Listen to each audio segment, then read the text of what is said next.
and welcome to my channel. Okay, it's the midweek whip and chat. Let me get my questions up. And let me try and fill you in on some stuff and life. My back is so sore sitting in this chair. I probably shouldn't be doing this, but it's the only place I've really got the cameras. Okay, a little bit awkward not being able to see the cameras, but anyway, we'll see how we go. Alright, where are we at? Grab your work, grab a coffee, grab whatever you want to do while I chew your ear off, and yeah, we catch up with the week and all of that kind of stuff. Alright, I'm starting a new block. This is my year of black work. I'm starting on week 1, 2, 3, 4, 5, 6. I joined the group probably week 12, I think it was. Maybe it was a bit earlier than that, but I needed to order the fabric and went to the shop and actually got the fabric, but needed to order the floss and yeah, all of that kind of stuff. So it's a little bit slower. So I have set up Sophie with some programs, and I have let the hubby go and watch our premiere do the live update in the kitchen. Yeah, alright, this week went back to work on Monday after having a couple of days off with my lower back. It's behaving itself that little bit better. It's still not perfect, but it's better. One of the exercises I was given by my physio was actually to pretend I'm going into a canter and using the hips to do the tip. And it's actually started to come back to me doing that. So that's been good. That's in one and skip 2. I'm probably going to lose myself in counting some of these, so I do apologize if I go quiet. This is actually a fairly simple, I say that now, a fairly simple pattern. Oh, what am I doing? That's what I'm doing. Oops, see? Got to frog it already. Right. Oopsies. Alright, let's try it again. Okay, Sophie wants to watch the Octonauts, and she calls them Naukies. But I've got a shuffle going, so she's got Bluey and she's got Octonauts.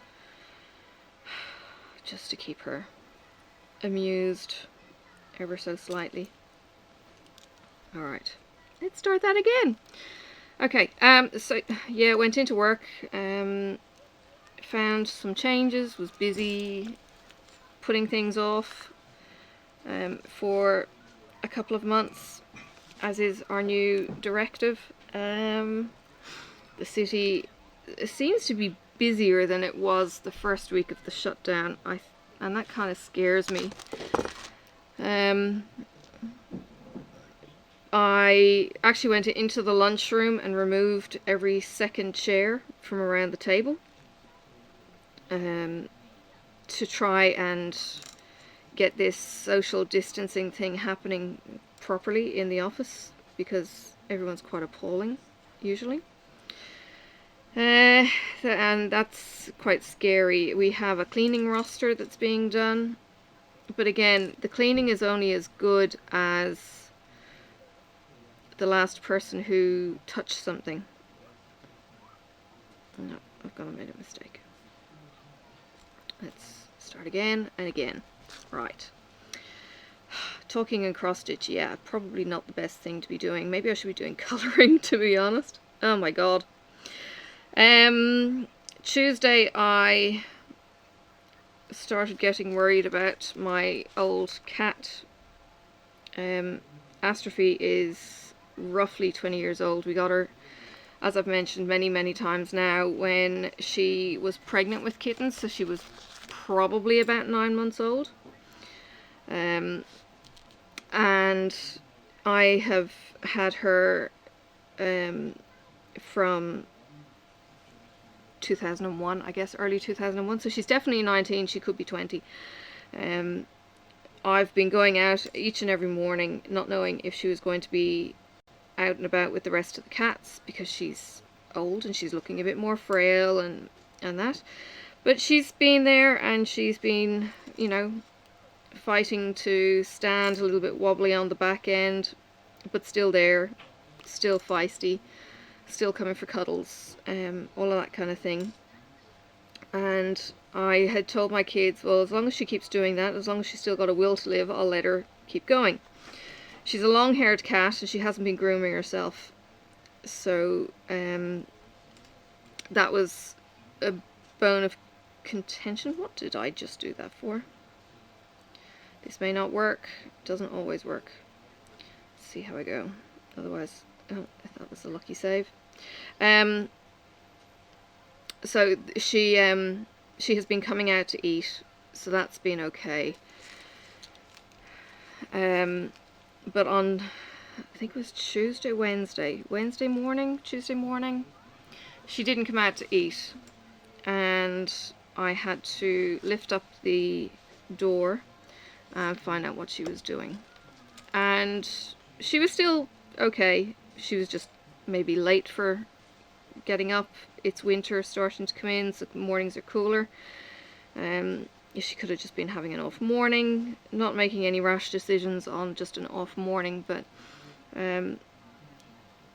gave her a cuddle and went off to work, and don't expect her to be out in the afternoon anyway.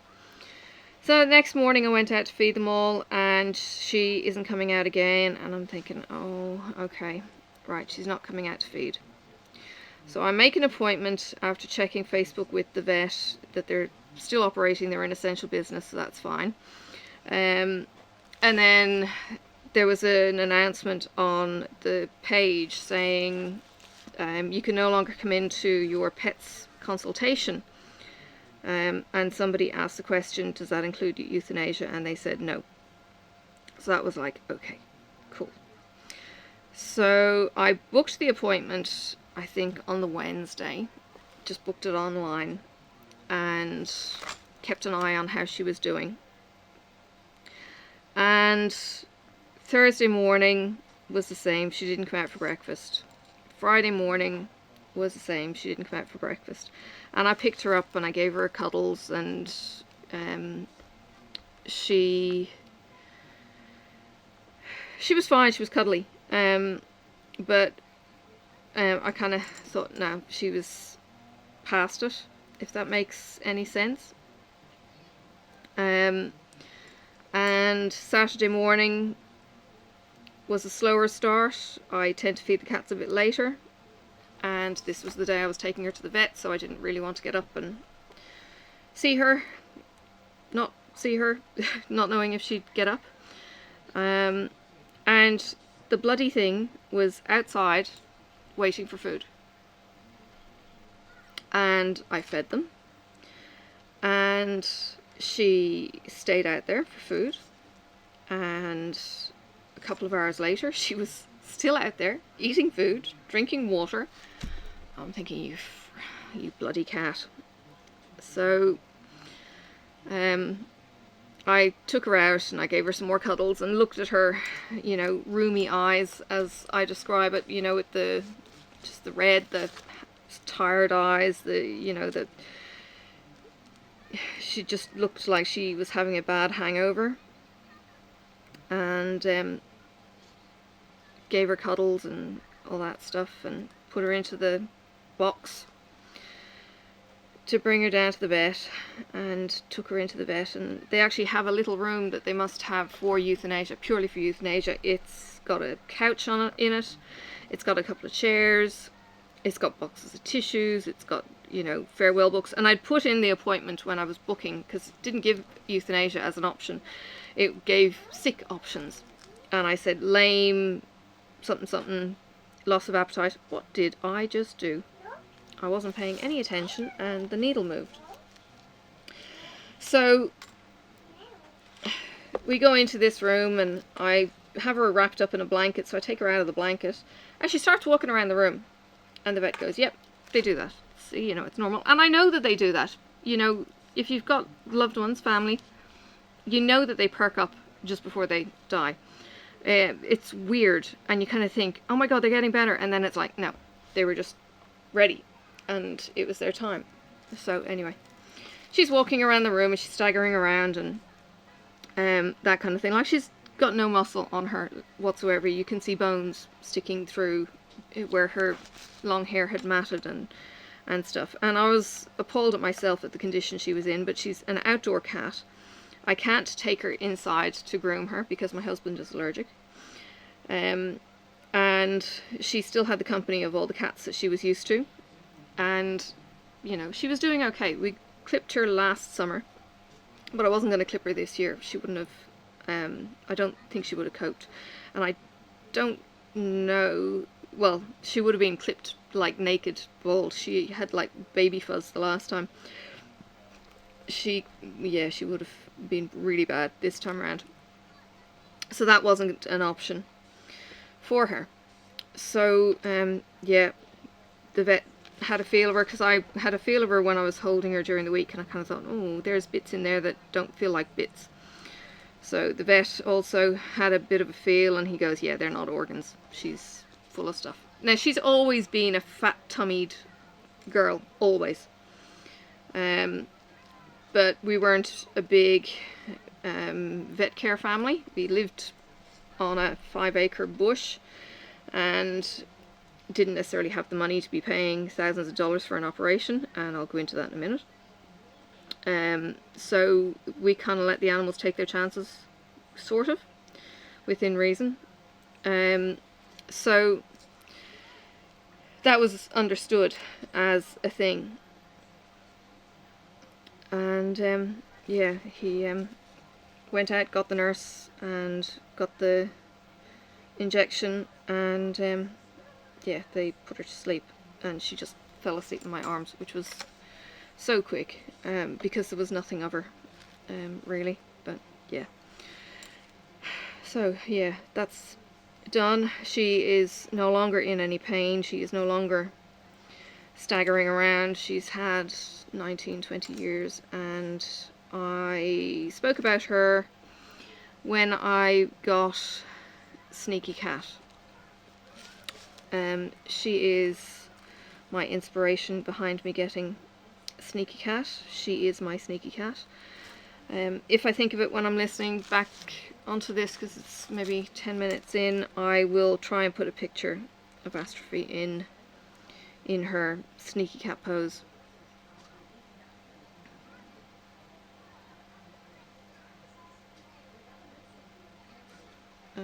Oops, I missed a square. Hang on, I'll go back across.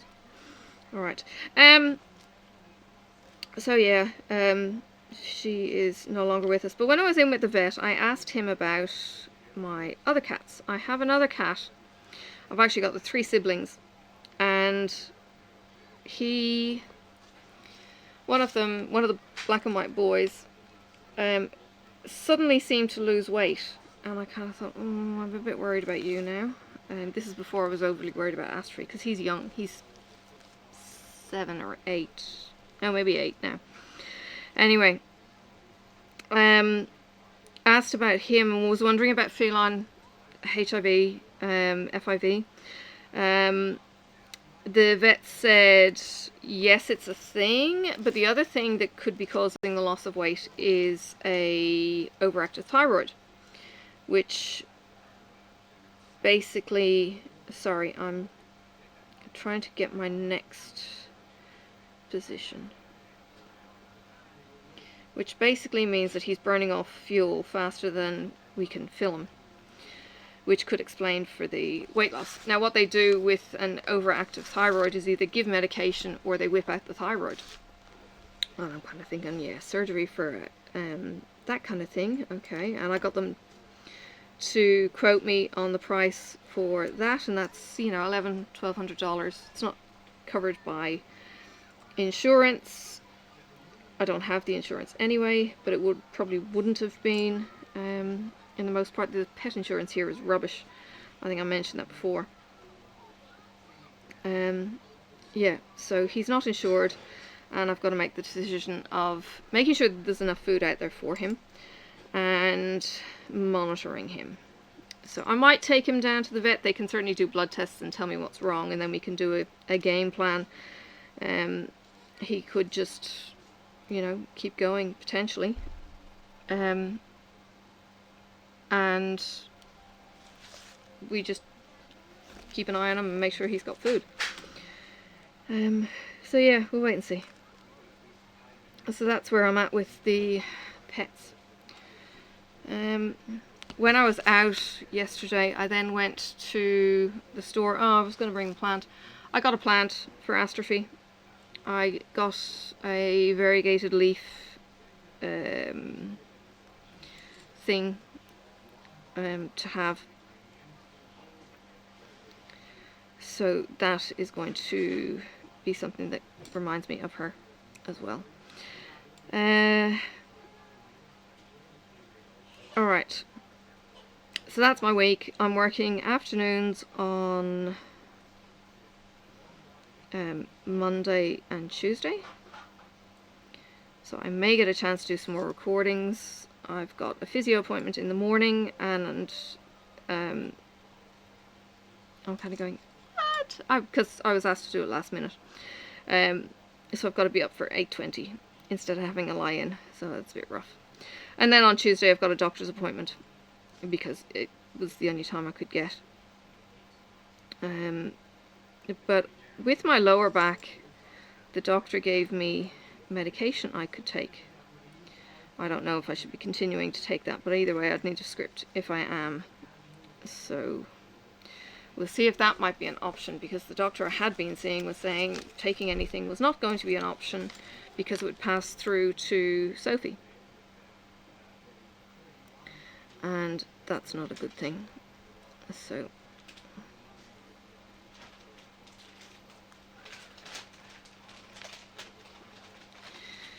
currently she's hanging into a bag of chips.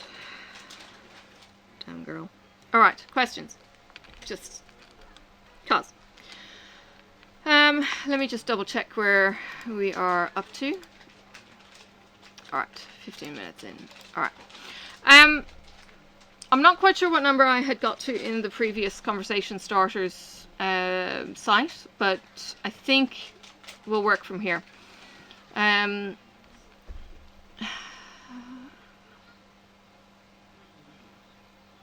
Okay, we'll start with 102. What are your top 3 favorite things to talk about? You know what? I don't know. If I'm put on the spot like that, I don't actually know what to talk about. Isn't that weird?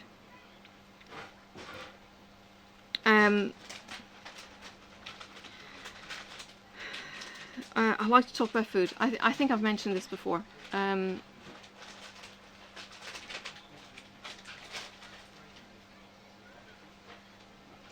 This is why I don't know if I've gone through any of these questions. Some of them look familiar. Maybe it's just repeating. Because the next one is, what do you care least about? Well, I haven't answered that one. But yeah, what do I care least about? I don't know. I get quite a bee in my bonnet about bullies and things like that. We're currently dealing with a bully.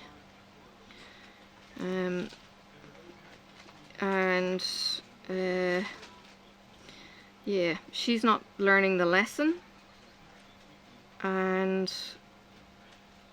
unfortunately she thinks that she has a say because of, oh, I don't know. I actually don't get this person whatsoever.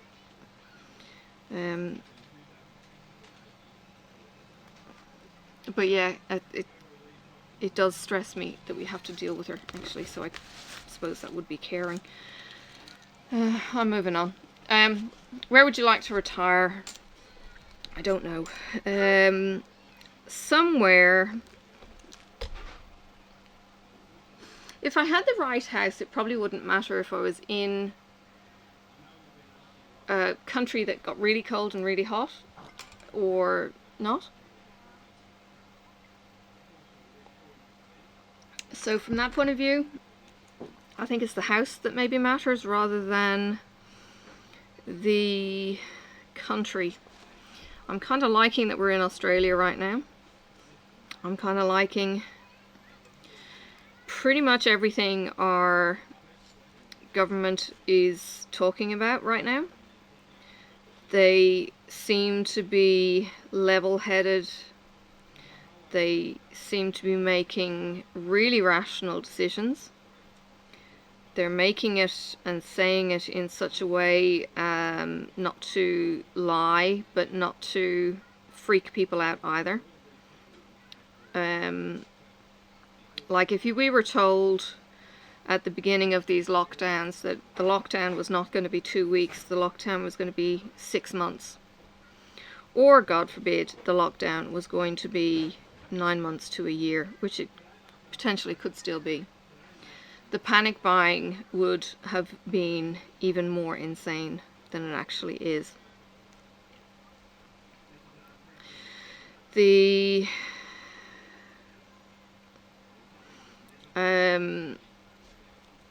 reports that we're getting are consistent, they're regular, and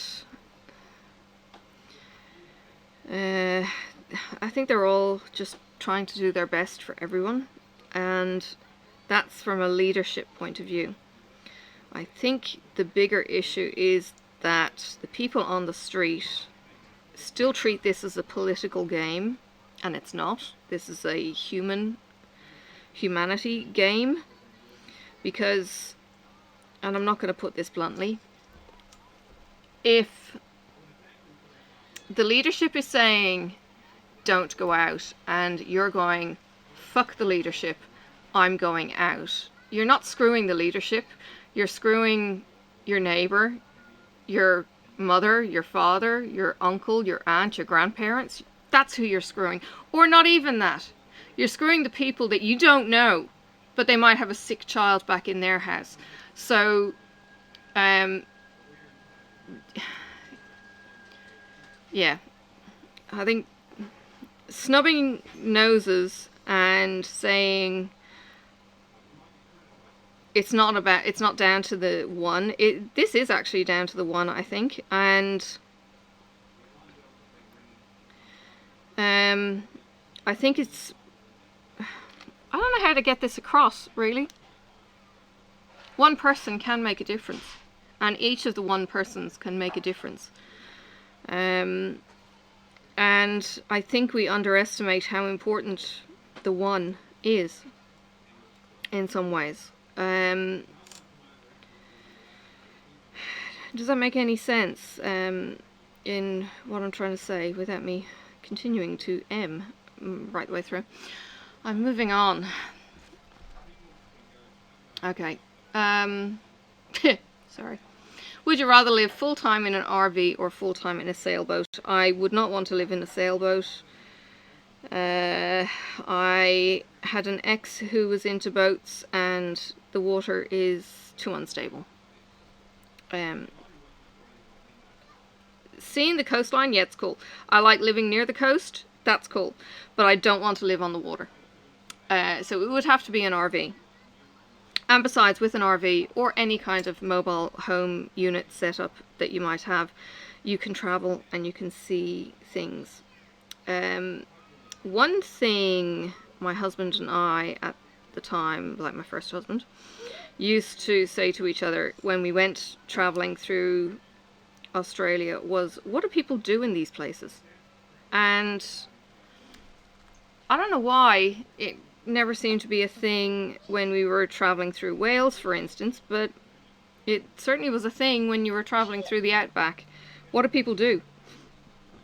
The Aussies have such a different way of life. It is just a different culture. In Ireland, you go to the pub to drink. Here, not so much. Here, it's more like a backyard culture.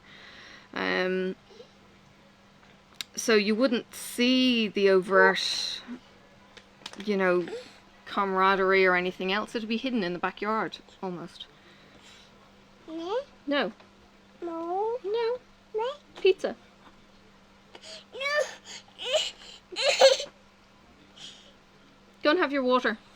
And go and watch Bluey. Okay. What would you do with the extra time if you never had to sleep? Ooh. If I never had to sleep. If I had... gosh. My husband's got insomnia. He says he just lies in bed. This is the one thing I've never understood. With my ex, I could rarely sleep without knowing he was in bed. With my current husband, I can sleep. I don't know if that's a security thing or an insecurity thing. With either. I honestly, I don't know.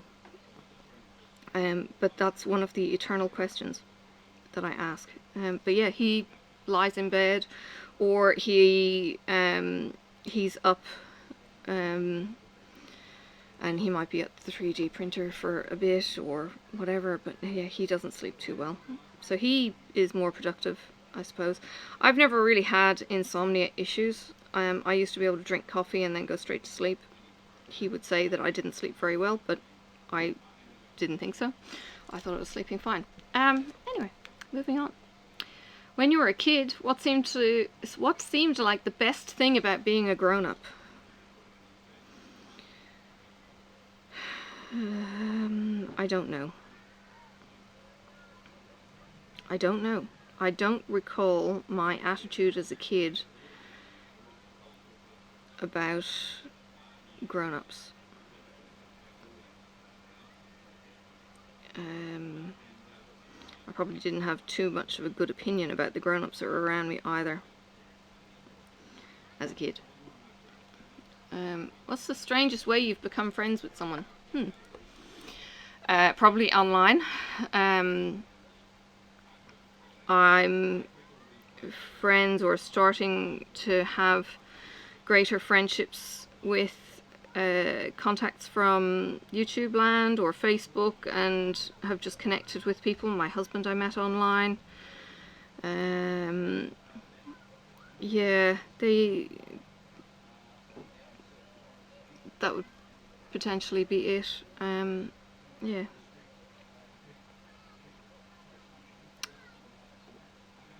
What is your go-to series or movie when you want to watch something but can't find anything to watch? Last year, it was Harry Potter again, after not watching it for years and years. I think it was finished by the time I started even watching the series. I wouldn't let my kids watch it back in the day because I knew it was going to get darker, and I didn't want them getting hooked into it like I knew that they'd get hooked into things. But that I would watch. We don't have DVDs here, and we haven't converted all my old DVDs onto the TV, so I would probably have watched more of the Marvel series, you know, Thor and all of that kind of thing. I'd probably watch them again and again and again. The other thing was we did watch Lion King again and again and again. Toy Story, yeah.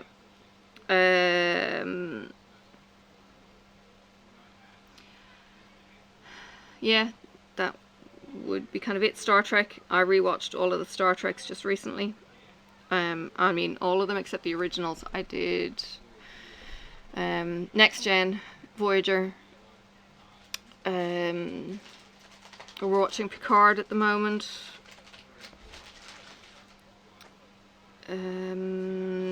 Deep Space Nine. Always struggled with Deep Space Nine, but we did get through it. Doctor Who is my all-time favourite. And again, that's on DVD that hasn't been converted either. So if I had it, I would be binge watching it constantly and drive my husband scatty. Because he's kind of going, but we have more content. And yeah, it's like, it's not the point. What are some of the turning points in your life? Coming to Australia was a big turning point. Having kids was a big turning point.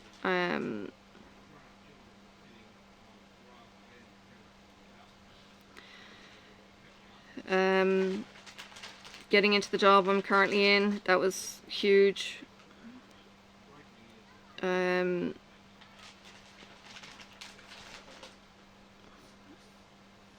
Meeting my husband was pretty big. I didn't think I'd have any hope and I did. He didn't think he had any hope, and he did.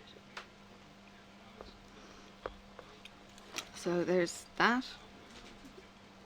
I've had quite a few big pivotal moments.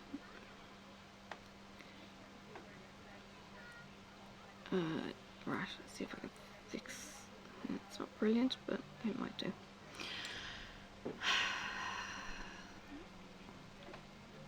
What companies made you so mad that you would rather suffer bodily harm than give them any more of your money?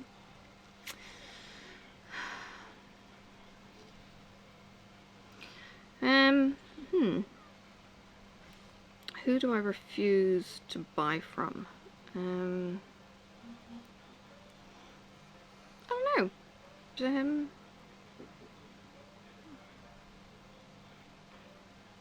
I mean, I know I don't buy from certain companies, but I can't think of them off the top of my head. No, I can't think.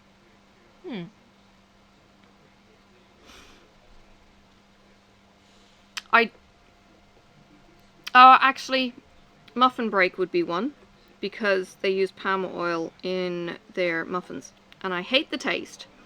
And then you've got the added orangutan for deforestation. So yeah, Muffin Break, I would take a stand against them.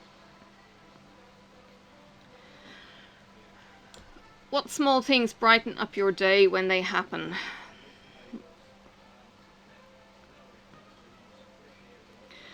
Seeing Sophie, getting her cheeky grin.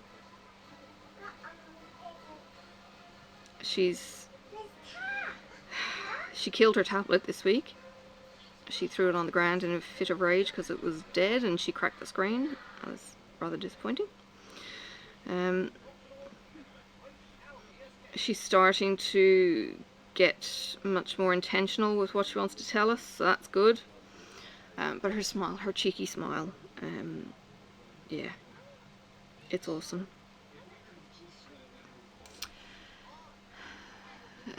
What sports would be funniest if the athletes had to be drunk while playing? Something that required running and coordination, like gridiron. Yeah, I know what American football is. Golf could be pretty bad if they were drunk. Why? Yeah, okay. Let's take morals out of it. I think all sports need some kind of precision, so yeah, anything would be pretty bad. Oh, you know what would be really funny? Curling. You know, where they're on the ice and they're brushing? That would be hilarious if they were drunk and trying to... Yeah, that'd be awesome. Can you imagine? Oh gosh. Yeah, that'd be really funny. What's the most ridiculous thing you've done because you were bored?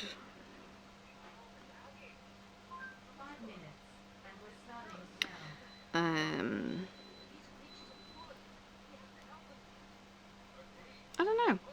I've probably just read a book. Yeah, I don't tend to get bored.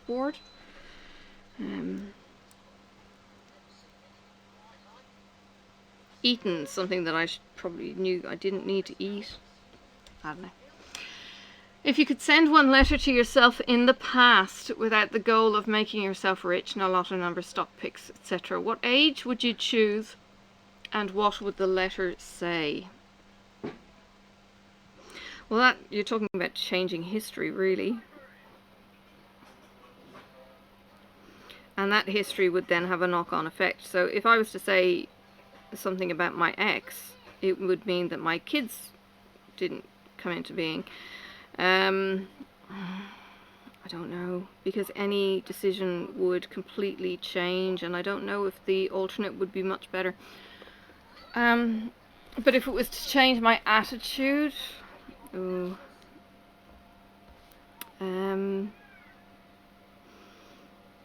if it was to change my attitude rather than an event,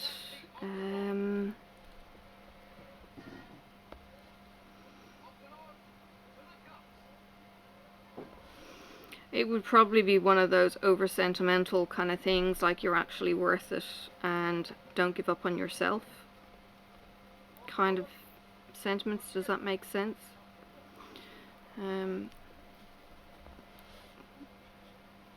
Yeah, probably something like that. What's your favourite band name? Not necessarily your favourite band. Oh, that's quite a clever question. My friend, I don't know. I've stopped listening and never really concentrated on names of bands. Depeche Mode is... what the hell? Gosh. Eurythmics? Doesn't make any sense. The Beatles? Wrong... yeah, even the wrong kind of Beatle. What is a Beatle? An E-A-T-L-E, yeah. Yeah, my husband would probably come up with band names. I'm drawing blanks. Oh gosh. What do you miss about life 10 or 20 years ago? My kids. The bush block.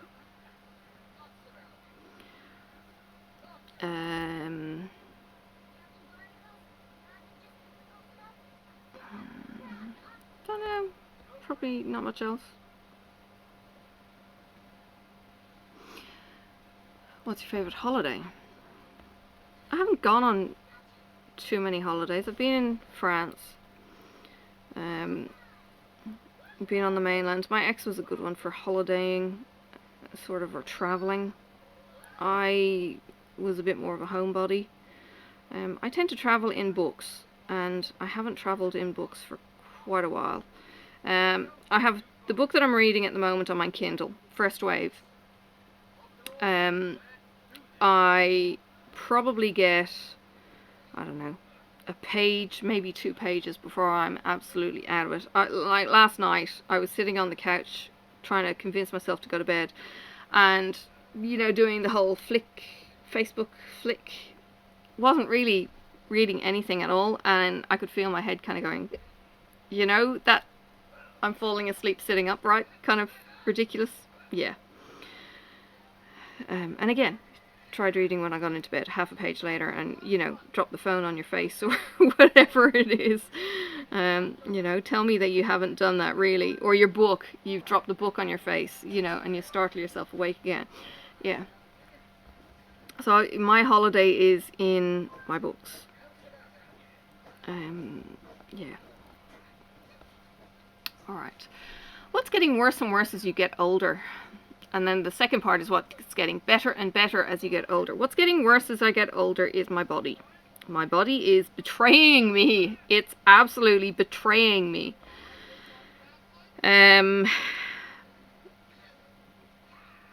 It just does not want to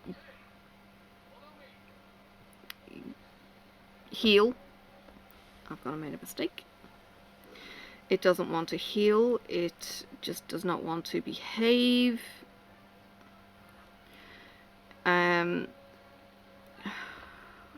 It's just, I'm over my back hurting, and any of you that suffer with back pain will know what I mean. It's a constant bloody ache, and I'm feeling it right now in my shoulder blade, left shoulder in particular, and it's just like, just stop already. I don't even have to move and I'm feeling it. That's what's getting me down. My knees are noisier than they ever used to be. Thankfully they're not sore, but they croak like frogs when I kneel or squat down, that kind of thing. You know, just bend my knees. What's getting better? I think I was going to say mental health. My mental health is not getting better as I get older, but my... oh jeez, I was nearly going to say my wisdom. No. My ability to bite my tongue? No, probably not.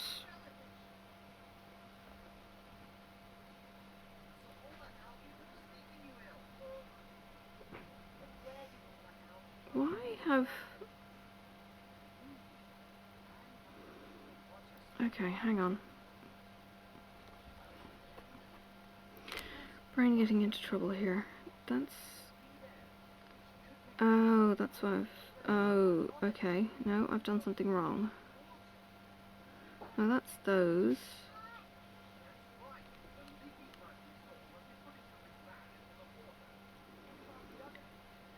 Corner.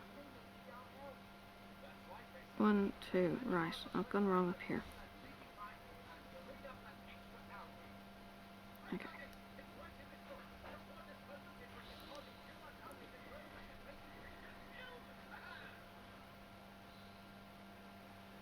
Have I gone wrong all the way along?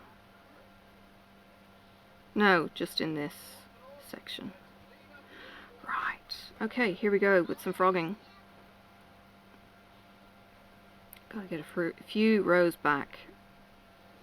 Actually 4. The joys. Alright, next question. Where is the best place in your town or your city to have a picnic? Australia is a funny place. I heard your knees creaking from the kitchen. So I broke off, slipped the chain and brought that through. Oh, my husband just brought me alcohol. Best place. Yeah, Australia is quite spoilt in the fact that they have lots of parks. Ireland has... okay, what has Ireland got? When I grew up in my housing estate, it had no green space in it. The nearby estate had no green space in it. But down the bottom there was a couple of spaces where there was two football pitches. So it would have been one football pitch, soccer pitch, full size, and then a smaller green area. No playground, no nothing. Right? And the next place was a public space in that it was attached to an old manor. So the old manor had a walled garden, say here, and then the manor was here closed off. And then this was a bit of scrub. There was woods here, as in a small few trees kind of in a line, and the rest of this was just grass. That was that area.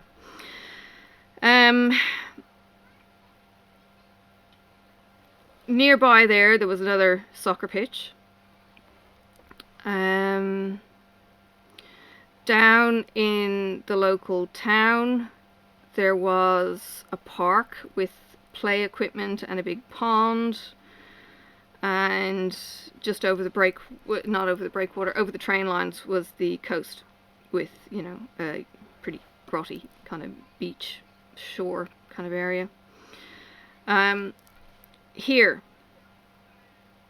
I live in a street with 50 houses. We have what's called a reserve at the top of our street, which is a track that is maintained for the water tower, or not water tower, sorry, the reservoir up at the top.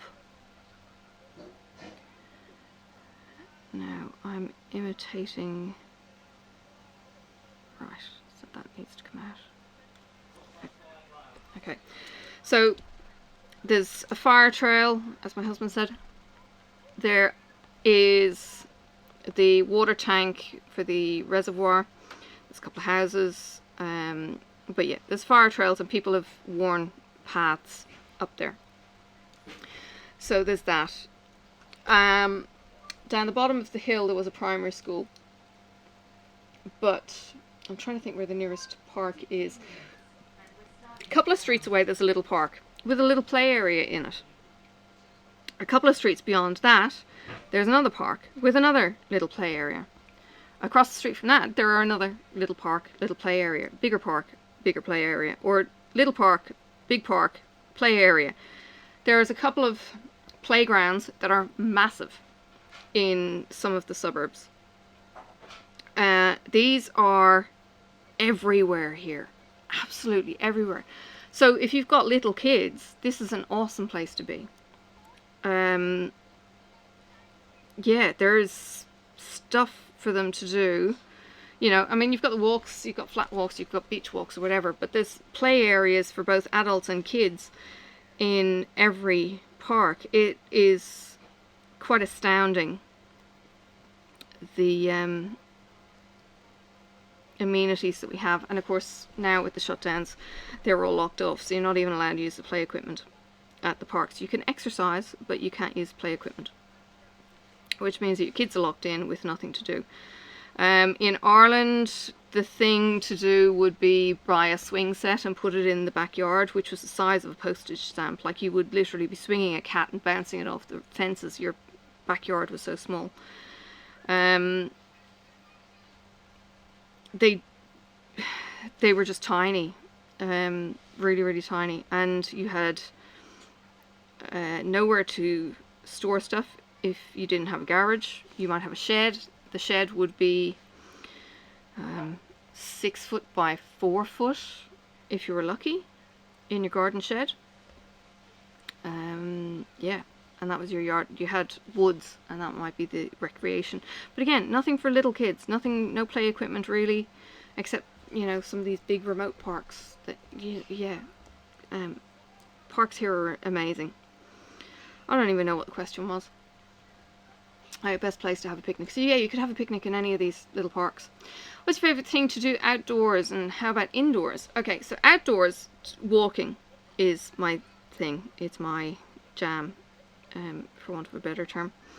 I just love getting out and nice, level, flat stroll, fresh air. Tassie's air is amazing. And yeah, just being able to walk. Indoors, I'm quite happy to do the crafting now, or read. I used to read lots. Cook, I would do a bit of cooking too. It's certainly easier to cook when you've got a horde of people to eat it for you, rather than you eating it yourself. Yeah, but we eat really, really well. Like lunch, we had half a pizza. Dinner last night was half a pizza. It's not like I need,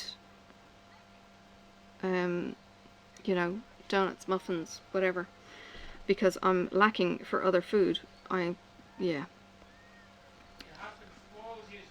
Yeah, my husband spoils me. Shh, don't tell him. He's chipping in from the kitchen because he's making me a roast dinner. How often do you dance? Silly, ironic dancing counts. I don't dance anymore. I've been too sore lately to want to dance. I will wriggle and jiggle with Sophie. My husband and I did have a dance when we first met. I can't remember what was on. I think he was playing music or something, and we had a dance in the lounge. That was all kinds of amazing.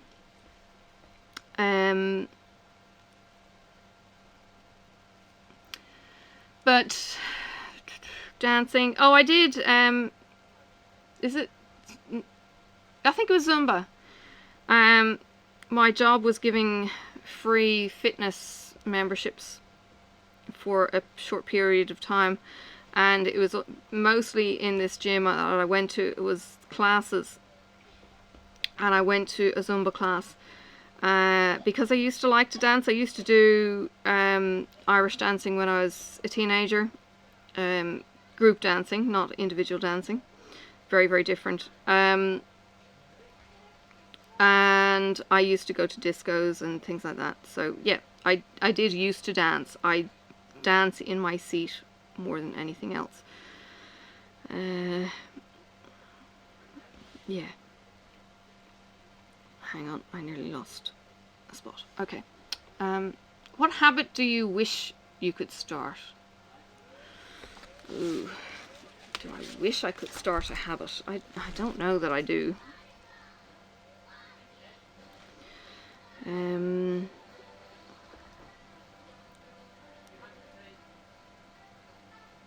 Exercise, maybe. the right kind of exercise for me. My physio suggested we find something that I enjoy doing. Harder now again with the restrictions. You know, my husband made the crazy suggestion of resurrecting bikes and getting a seat for Sophie on the bike. Ordinarily we wouldn't go bike riding anywhere. We live on the top of a hill, which is worse because the hill is a horrible, horrible hill to be pushing anything back up. But anyway, yeah, and he's a homebody anyway. He's in too much daily pain. What's the best way to get to know who someone really is? Gee, hang on, I'm gonna have some cold tea.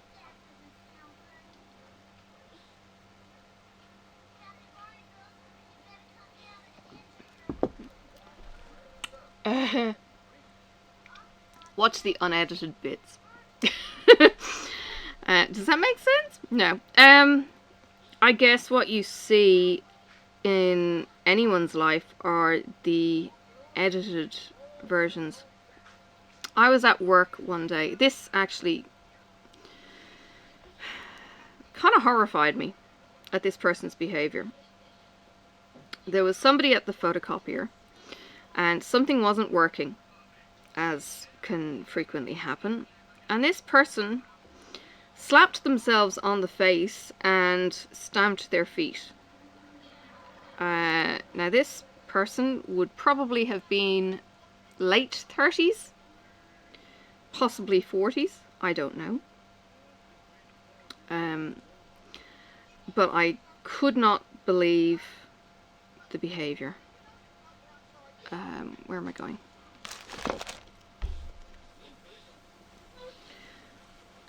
Down to, what's wrong, Sophie? You're watching Knots.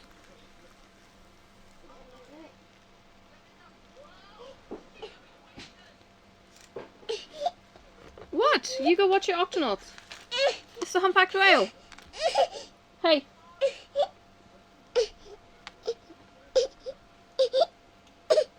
What?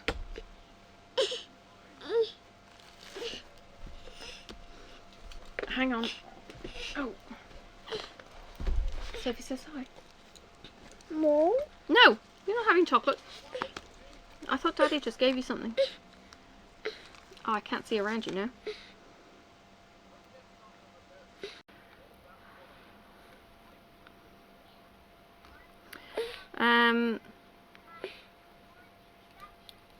Here. So yeah, I think watching how they would act if they thought no one was watching them. I think watching somebody when they get angry, watching someone when they get challenged. Not even when they get angry, maybe watching someone when they get challenged. Because some people don't respond in anger. The wrong people do, but yeah, the right way of doing things is pretty cool. Watching someone with their kids is often pretty telling. I was in church a long time ago, and one of the pastors, well, actually it wasn't, you know, he wasn't a pastor. One of the guys was dealing with his kids, and if I had been spoken to like that by my dad, I would be a very different person, I think. I was completely in awe of how he spoke. It was amazing. I wish I could bottle whatever he had. What's the last new thing you've tried? The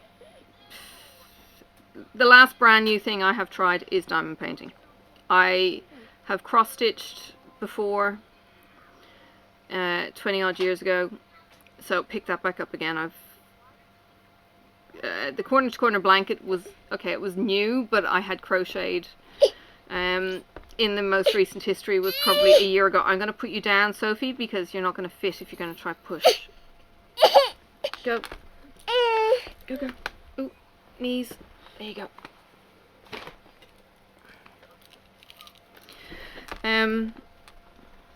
So the last brand new thing that I've done is diamond painting. Oh, well, actually, no, it wouldn't be diamond painting. It would be YouTubing, because the diamond painting came before then. God. Oh, hang on. No, I need to get the first stitch and then I can turn it.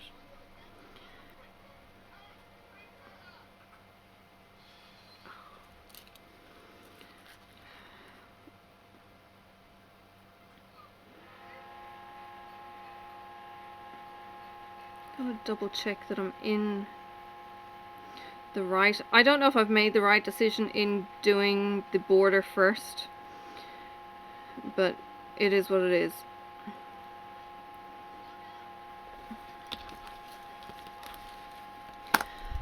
Who besides your parents taught you the most about life?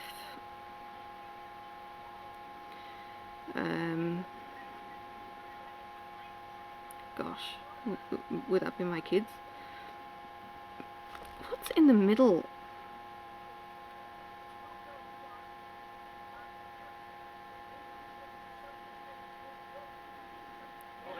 Oh, okay, gotcha. Right, I'm up to speed. It's alright.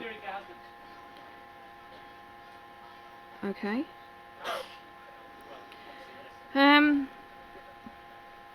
Who besides your parent taught you most about life?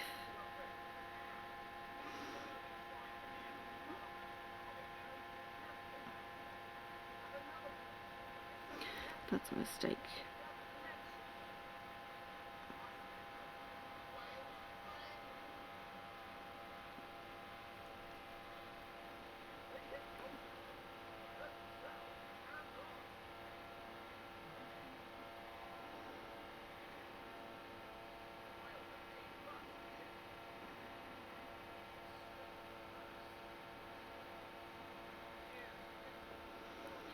What is going on? Okay, give me a second. I'm just trying to get my pattern.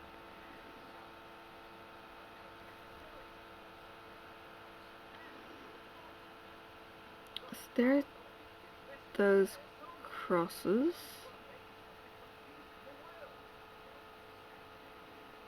Oh. No, I think I've gone wrong here.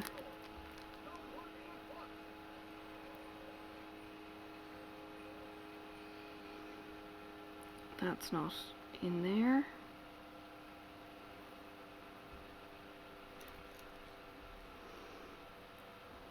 Blackwork's tricky, people. And talking and blackworking is probably my issue. Okay. Yeah, if I can get this. There we go. Tell you what, threading needles at my age, that's a interesting thing. Okay. So that goes there, and here we go. Right, now I'm back on track. Alright. These are symmetrical except for this week 7. There is an alternate. I'm not quite sure. I need to actually keep an eye on that one because there is an alternate pattern for that week that I may do. Alright, back to the questions. Yeah, who besides my parent taught me the most about life? You know what? My current husband is actually doing a pretty good job. Yeah, I know. Oh, don't tell him. I'm 51. Don't do what I did. It's really weird because it's not nice when somebody puts a spotlight on something that you do in a bad way. But he isn't doing it out of maliciousness. He isn't doing it to put me down. And he's able to put it in a way maybe that I understand, whereas I think my ex I couldn't. I don't know if that's going to make sense. So a recent conversation we had was him explaining how I deal with stress, because I'm dealing with stress at the moment. I've got physical pain, and then I've got life happens, and you know, everything that's going on at the moment with the lockdowns, work, and all those kind of things. Are we going to catch this thing? If you know, and he had audacity, stupidity. I don't know what the hell. He kind of said if he gets it, he doesn't think he would survive. And I'm kind of thinking, you son of a bitch. I didn't get into this for you to go and cark it and give up on me. Anyway, who the hell knows? But he's able to put things in a way that I do understand. And my ex may have seen what the issue was, maybe seen how I was overreacting to things, but he wasn't able to my husband said push past the bullshit. He wasn't able to say to me what's going on. He wasn't able to say, I can see you're suffering from this, but you're teaching, oh, stab myself, you're picking on everyone else in the process kind of thing. What the hell's going on? And I'm kind of going, leave me the fuck alone, I don't want to talk about this now. So, you know, he goes off to bed and I have a bit of a think and, you know, have a bit of a sleep and stuff. And it's like, he's right. I don't deal with stress. And when I go to my psychologist and she asks me what's going on, I go, nothing. I'm fine. Yeah, I need one of those badges. I'm fine. I'm so not fine. But my ex couldn't get me to articulate it, and I felt manipulated if I did articulate it maybe, and yeah, it wasn't a healthy relationship there. This man that I'm shackled to, married to, he's good for me. He's so modest. Bullshit. It's all about him. Good looking. It's all about him. But no, he's been good for me. Yeah. And yeah, there are many ways that maybe what I should have done. The man that cooks constantly for you, the one that drives you to and from work. Yeah, shush. Yeah. Okay, get back in your box. Maybe what we should have done, because we've been talking about this, and you know, similar upbringings and all of that kind of thing. If I could go back 20 years, I need to go back maybe 30 years and say, go to Tasmania now and find this man. He... What? And save him from himself, yeah. I mean, neither of us would have what we have now, as in his kids, my kids, or anything else, but maybe we'd have our kids and we'd be a whole lot better in retrospect in some ways, if we had not had some of the toxicity. But I don't know, did we get the benefit of hindsight? I honestly, I don't know. We wouldn't be the same people, and I think that's the problem with kind of thinking, if I did this differently, you know, I wouldn't be stuck in this situation. But if you did this differently, you wouldn't be who you are in this situation either. So yeah, changing. You know, when I was, well, you wouldn't know, but when I was 16, I was told, I think, what would you want to be if you could be anything? Would you change anything in my life? And this is at 16. Would I change anything in my life so I didn't have to experience it? Or maybe it was older. Maybe I was 18. Either way, I'd gone through bullying at boarding school, and I mean physical torture at boarding school. I'd gone through my mother dying. If I was 18, I'd gone through having a baby out of wedlock in Catholic Ireland. That's a hell no, don't go there. Given her up for adoption. There was a lot of pain, and I still said no, I wouldn't change anything, because it would have changed who I was. And even at a teenage years, I wouldn't have changed anything. Alright, let's see how I'm doing for time, because it's on a different screen. Ooh, we're up to an hour and 4. I'll see if I can get to 150, and then we'll do the last 50 in the next one. Okay, when are you the most you that you can be? In other words, when do you feel most like yourself? Damn, that's a really good question. Like, that's a really, really good question to ask anyone. That's freaking awesome. Okay, when am I most like me? I don't know. I felt so stressed that it's kind of like, who the hell am I anymore? I hate it. I hate the soreness. Okay, so if I was pain-free, I'd be more like me. If I didn't have the stresses of families, step or otherwise, I'd probably be more like me. Damn it, I've got a snag. When am I... So, without all of that kind of bejazzle that I can't change, when am I most like me? I'm potentially most like me when I'm in the car, driving.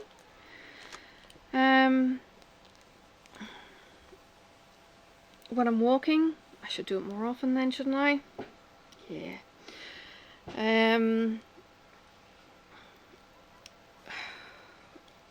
When I'm laughing. When I'm in the car, I sing, as I answered, I think, last week. And I usually sing songs that are pretty meaningful. So, okay, let me get down to a bit of brass tacks here. Since I became a Christian, whatever, long time ago, and praise and worship was a thing in songs rather than hymns in church, because they're very, very different. Okay, so when I started singing praise and worship, band songs started to get quite irrelevant. Okay, now I've been to concerts, and there's the whole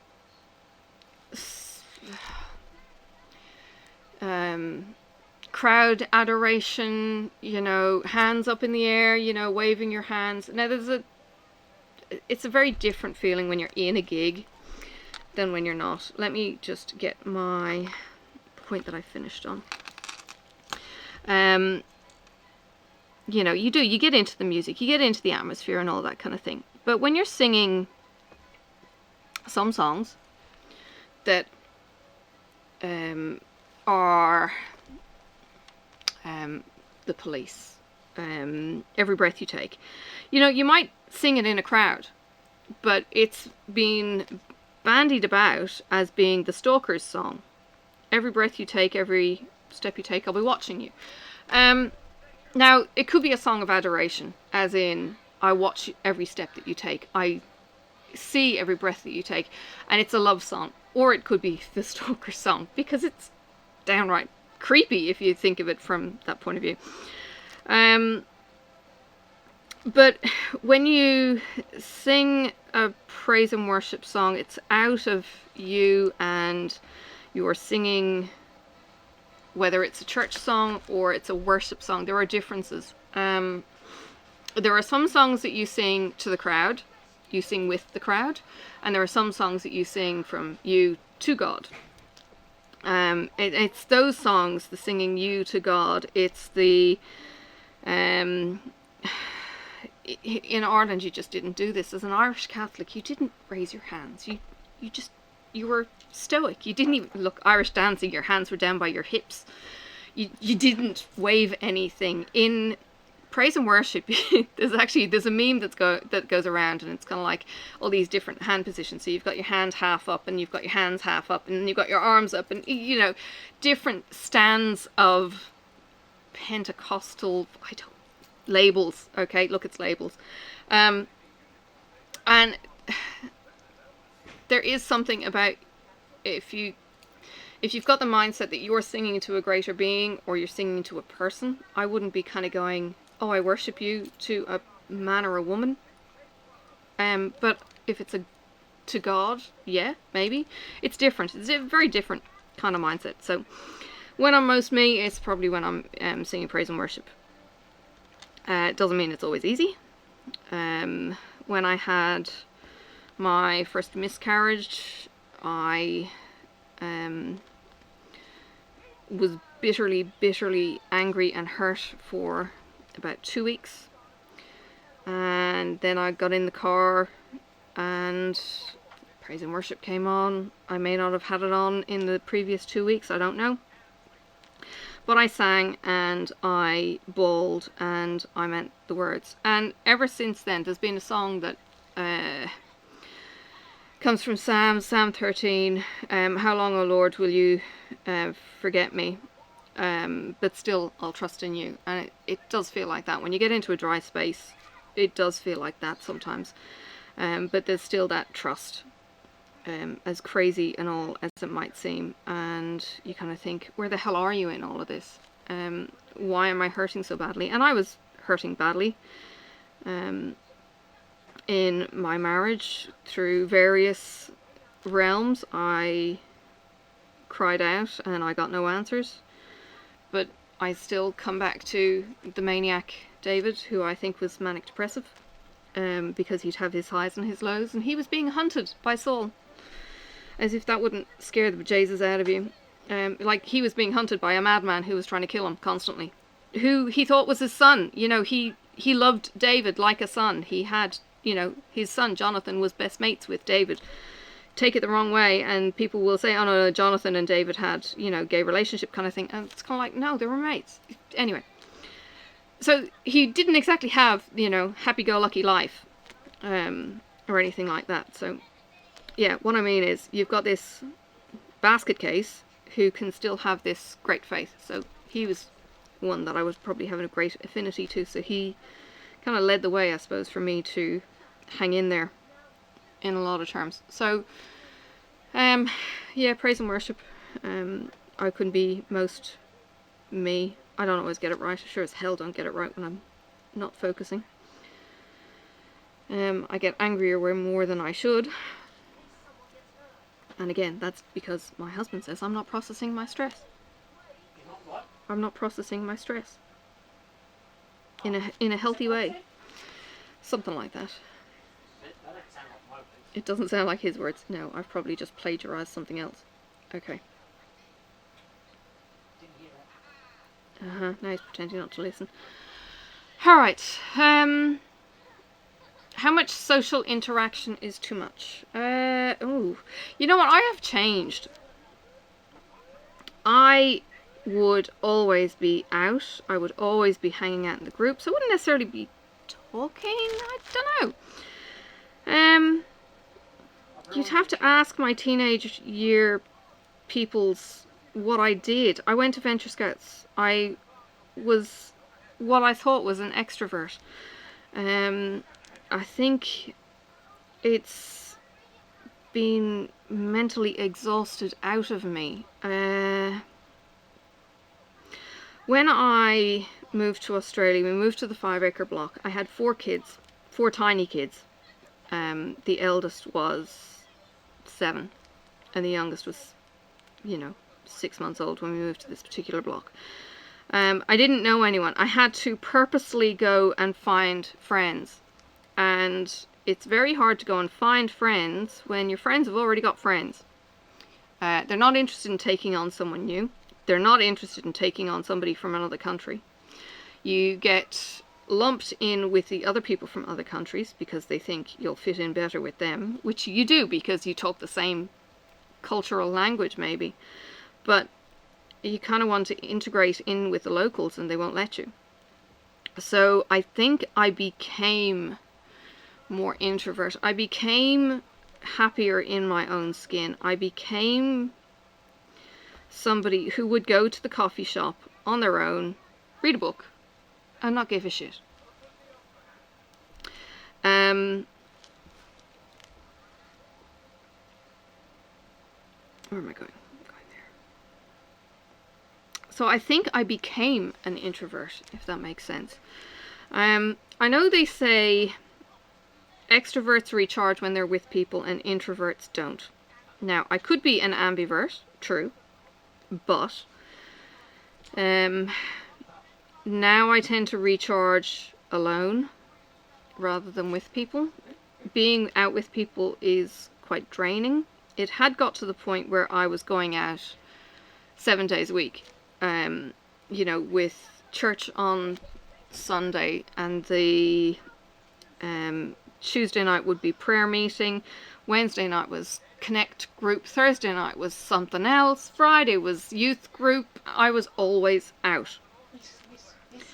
My husband's chipping in. Yeah? I've got my hand up and everything. Oh, yes? Yeah. One of the previous tenants told me that everybody's got the wrong idea about introverts and extroverts. It's not about how you behave, it's how you deal with things. An introvert will deal with them internally, deal with issues internally, where an extrovert deals with their problems externally by using other people. That was her view. So it's not necessarily... Was this the long-term tenant or the short-term tenant? One of the short-term tenants. Right, okay.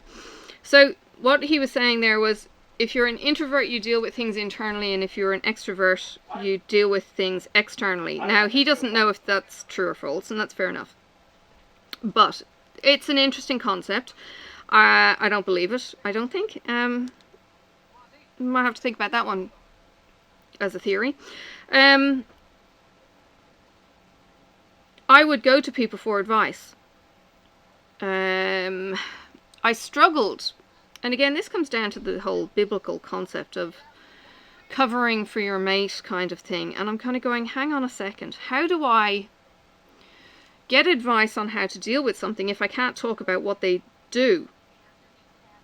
So it wasn't to put the person down, it was to get help, to get told, hey, look, all 10-year-olds do this, so therefore it's okay to share your burden and move on. And that was something that I really struggled with. So it was almost like I was forced into thinking internally when I wanted to process. One thing I've noticed, I didn't come from a huggy family. I'll take that back. When I was young, I always hugged Mum and Dad goodnight. This was probably when Mum was still reasonably well. Something happened, could have been boarding school, I don't know, but something happened and I stopped hugging them goodnight. I broke that physical contact and refused almost to give that physical contact. And in some ways I've noticed that I crave it ever since. So I will watch people getting the hugs and getting the kisses and all this kind of stuff from, you especially see it I suppose in church groups, because people are more touchy-feely in church groups. The women seem to be slightly more connected, and I'm sorry if I'm harping on about church maybe as much, but you don't see it on the street quite so much. You see it in the church groups. Is that the kind of, that's what I'm kind of getting at. So in this kind of circle you see it. So I'd be standing there kind of going, but nobody's hugging me, and I was feeling very lonely, very hurt, very broken in me. Yet I was the one who pushed people away, and I was struggling with, why don't I understand me?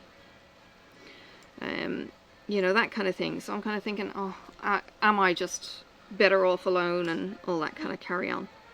You know, so I kind of, I don't know, put myself in a corner, rightly or wrongly.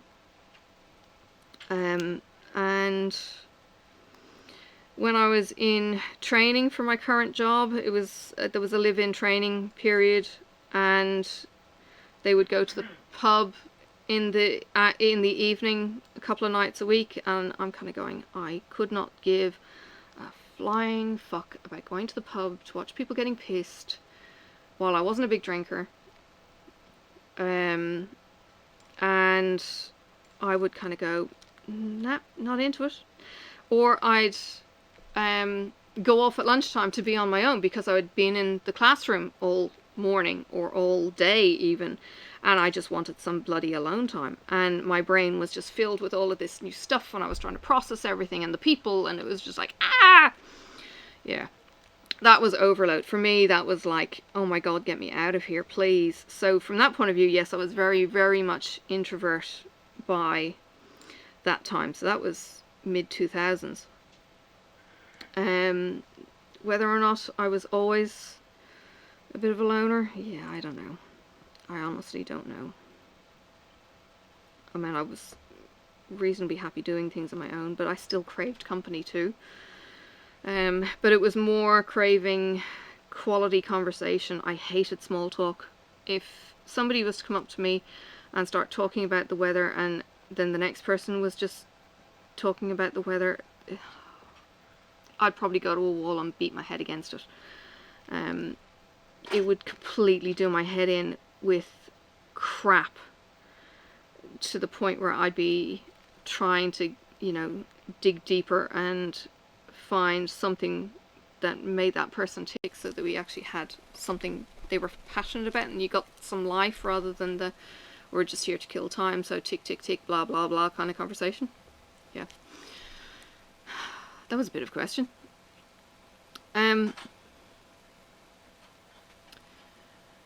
What's happening now that in 20 years people will look back on and laugh about? Well, what is going on right now that people are going to look back on in 20 years and laugh about? We're going to laugh about the memes that are coming out. We're going to laugh about the Corona quarantine day number, whatever, photo that's going around. The videos of, we watched it today, what was his name? Webster? Was it Webster? Or Wesley Baxter, that might have been it. We were watching, his partner is an airline, No. Or somebody said that she must be, because she was so good at the oh, maybe. So anyway, it was a skit, basically, of an air hostess. That's the word I'm looking for. She was an air hostess, and she was in quarantine, and she kept on doing the air hostess bit in around the house. And it was silly. It was, you know, would you like, you know, here's your drink. Or she would offer him duty free, and he's kind of going, that's my whiskey. You know, and it was just creativity coming out the wazoo from certain people. You know, people are not letting the quarantine really get them down. Or maybe they are, and they're kind of going, okay, I'm breaking out into some light humor, or even some crazy humor here. So people will look back on this, and they will laugh. They will also have a cry too, because we haven't got to the point where we in Australia have started losing family and loved ones. The Italians are not going to be so happy yet. They're losing loved ones like they've got water running out of a strainer. So from that point of view, you know, we're still laughing at that. You do still see some creativity from the Italians, though. We're not laughing at the Italians, though. No, we're not laughing at the Italians. Hell no. They've got it really tough at the moment. They've got singing on the balconies. Things like that. I think we will look back on this in 20 years' time. And we will go, you know what, in 2020, we got new hindsight. It is going to give us a new vision, I think. We are seeing the seismic activity quieten around the world. In Belgium, they are getting seismic readings that they've never been able to get before, because the background noise is gone, the clutter is going. The earth is actually stopping its grumbling, because the outer edge isn't having that micro vibration, so the inner vibration hasn't been magnified, so it's all calming. Whether or not we get weather changes that we want, we're seeing Google is starting to show traffic patterns changing, because people are staying home in greater numbers. And look, in Tasmania, where I'm still seeing so many people out on the road, it's crazy. So I'm sure it's like this everywhere in the world. It still seems like there are lots of people out, but if it's going to either reduce more or it's going to make a difference having less people out, we're going to see less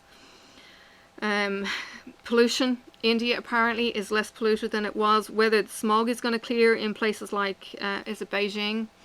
You know, where the Chinese and Asians have to deal with smog constantly. You know, are we going to see that kind of thing? Are we going to see the earth cleaning up? I mean, if we're talking a shutdown and people not being as mobile as they used to, planes not being in the air as usual, and we start seeing a massive regeneration and stuff. There was photos going around with the animals in the streets. Apparently that was apparently some of it was a load of hooey.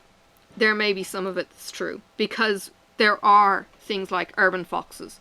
There are things like, you know, urban wildlife.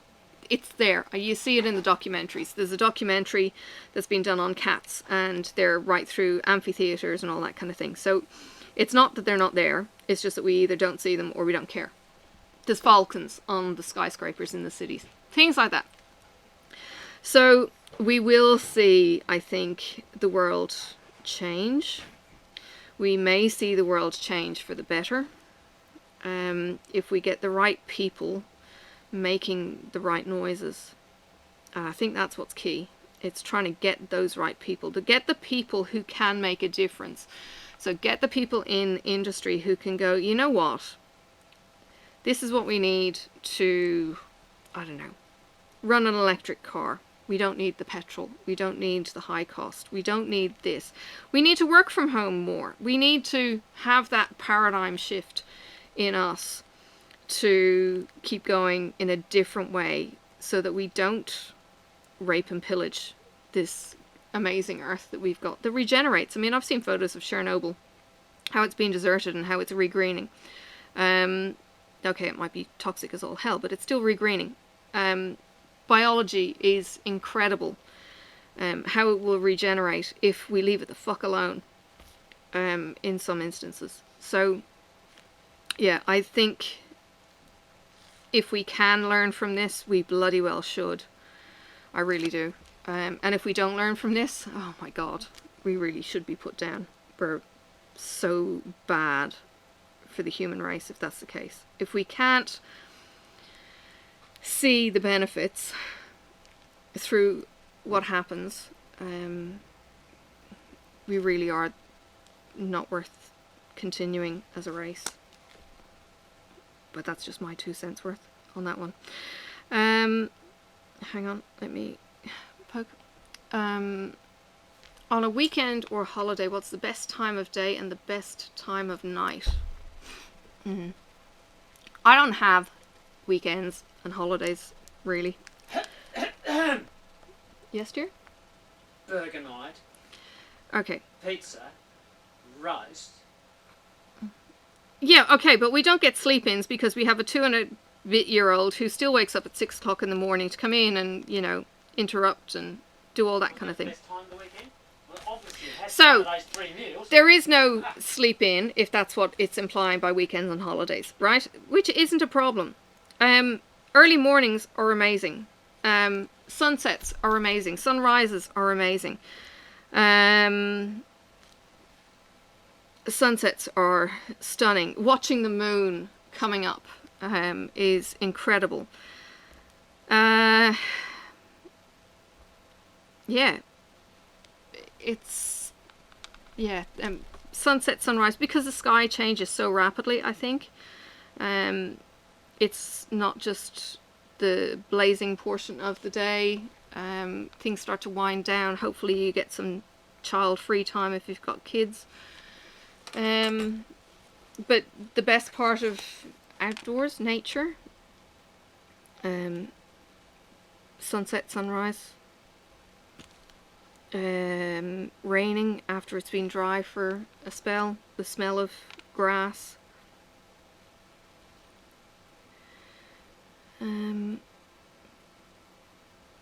Yeah, sentimental enough. What's a really cheesy song do you love?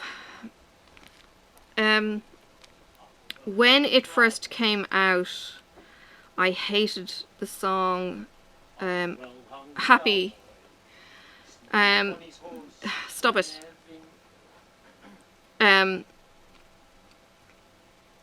The Happy song from Despicable Me. And who's it? Pharrell Williams.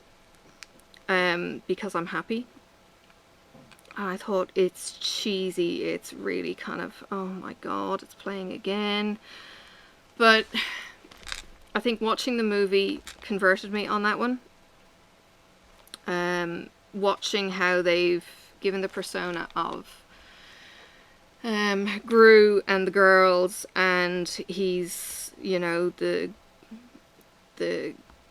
gruff and prickly and, you know, leave me alone exterior, and inside he's mushy as all hell, and he's kind of going, you know, with the bedtime story, what the hell is this? And, you know, it's just brilliantly portrayed that you can have a change of heart, I suppose, if you find love, kind of thing. So yeah, so that plays at the end of the movie, and I think listening to the credits with that, I think I just yeah, grew to like that song, but it's cheesy as all hell.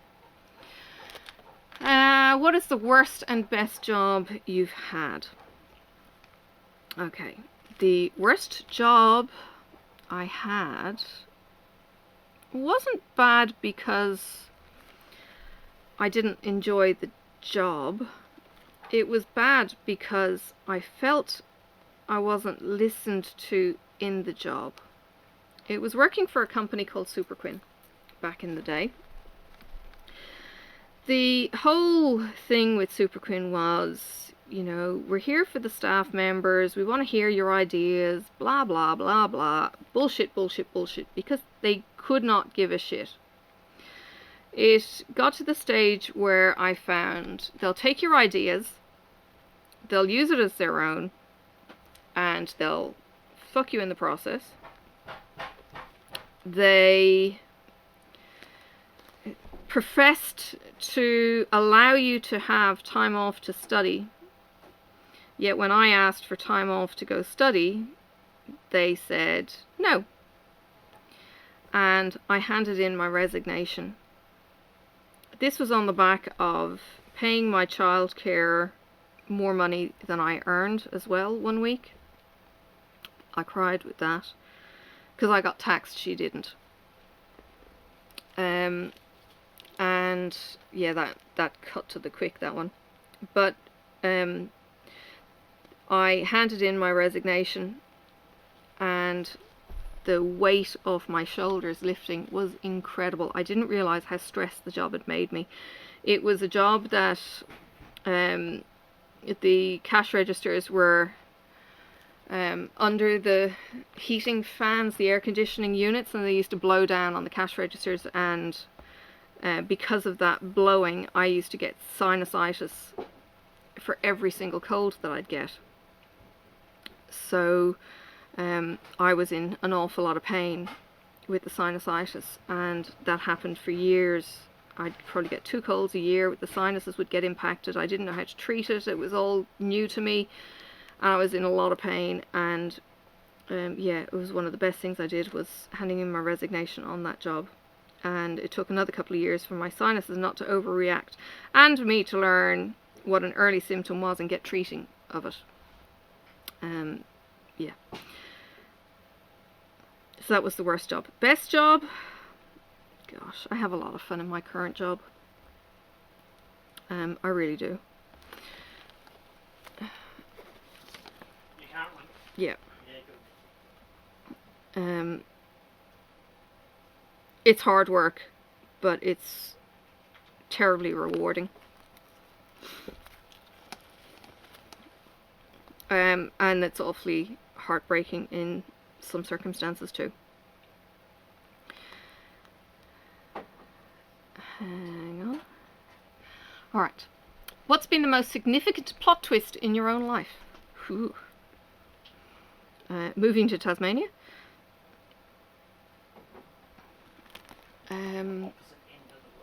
Yeah, the complete... If you had got a balloon, or a ball, and you put a stick through the centre of the earth, and you stuck it out the other side, it would have been Tassie. From Ireland, pretty much. That's what we worked out.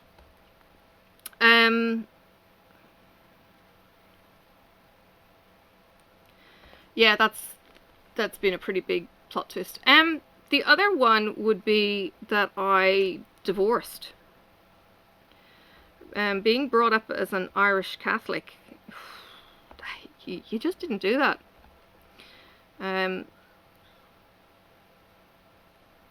My dad's treatment of my brother when he separated from his wife told me everything that I was going to expect. Now, I was in another country, so I didn't actually see his face.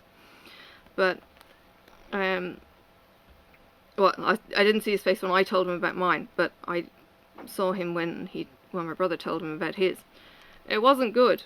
I think he actually said he was being written out of the will at some point, but I don't know if that actually happened either. But they still keep in touch with her, and I think they should.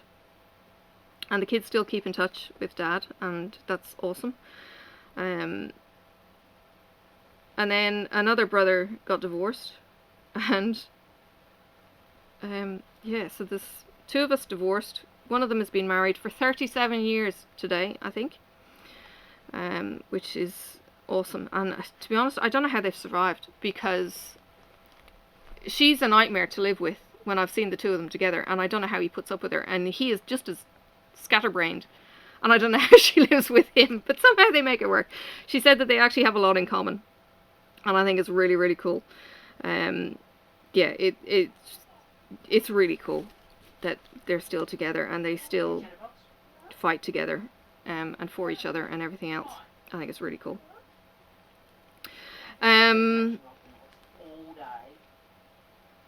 Next.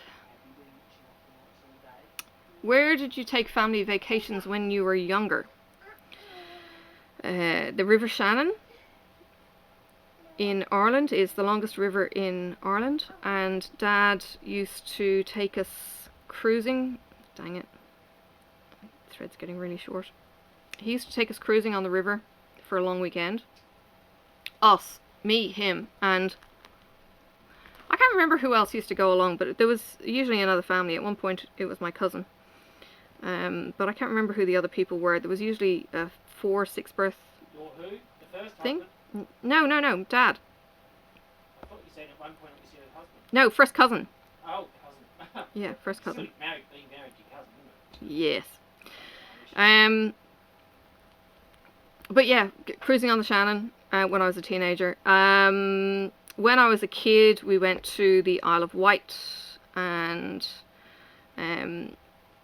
we used to go visit my aunt and uncle in Oxford, or aunts and uncles in Oxford, in England, because that's where Mum's family were.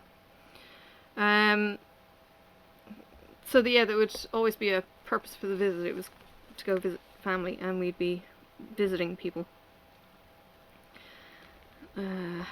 Okay, I'm going to have to thread this through to lock it off. So just give me a second, and then thread this, and that alarm there is saying go feed the dog.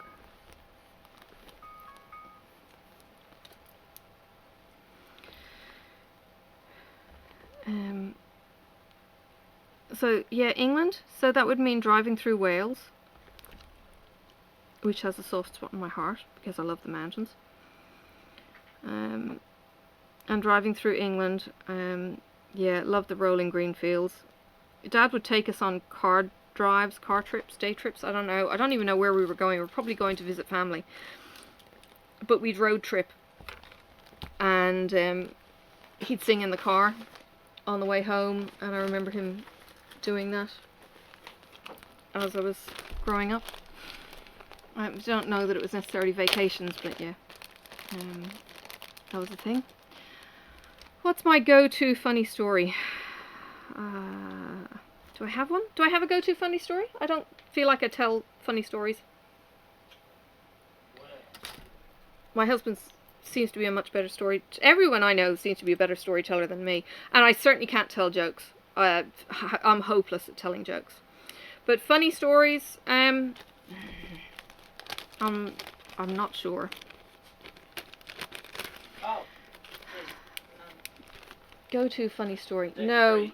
No, that's terrible. Go-to funny story. No.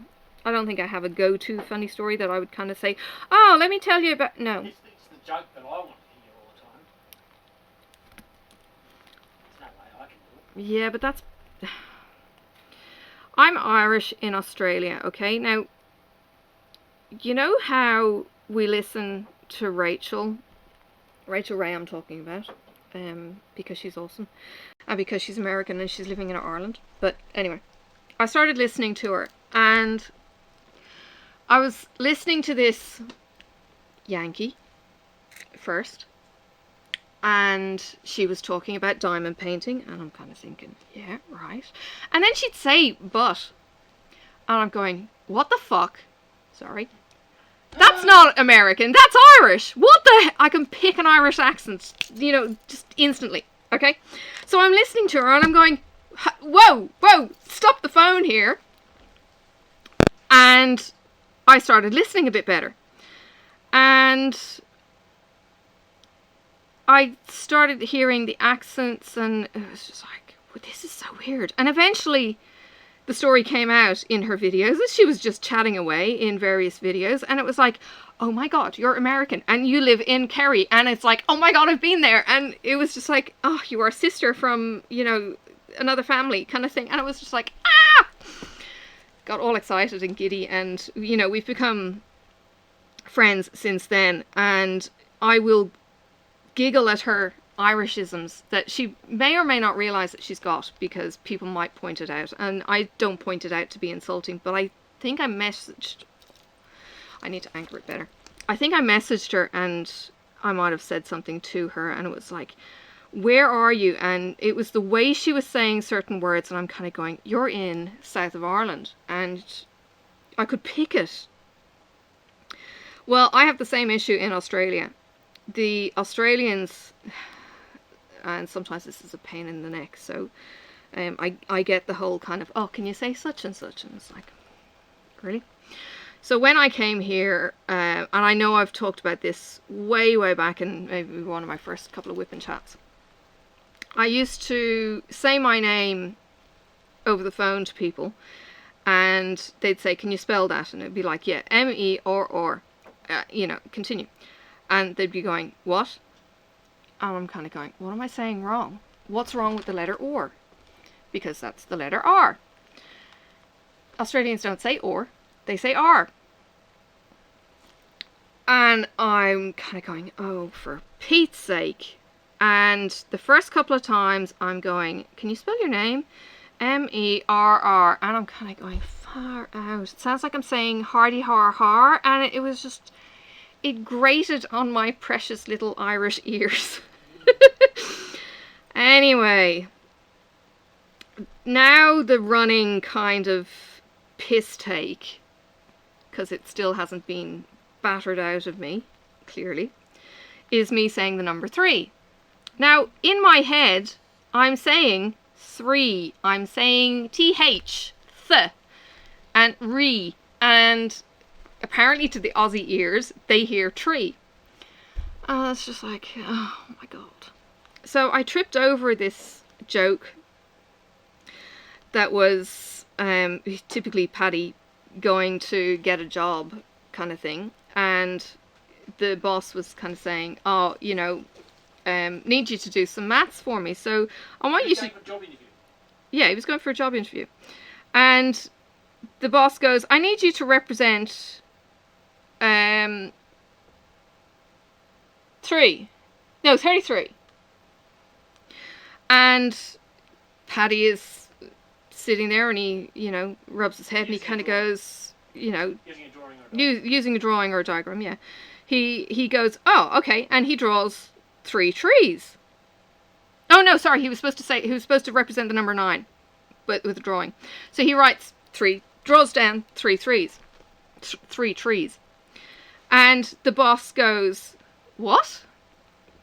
And he goes, tree, and tree is 9. And it's like, okay. And the boss goes, okay, well, we need to give you a bit of a tougher one. and he goes, represent 33. And Paddy has a bit of a think, and he puts a little smudge on each of the trees. And the boss goes, what the hell? And Paddy goes, it's a dirty tree. Dirty tree, dirty tree. Anyway, 99, sorry. Yeah.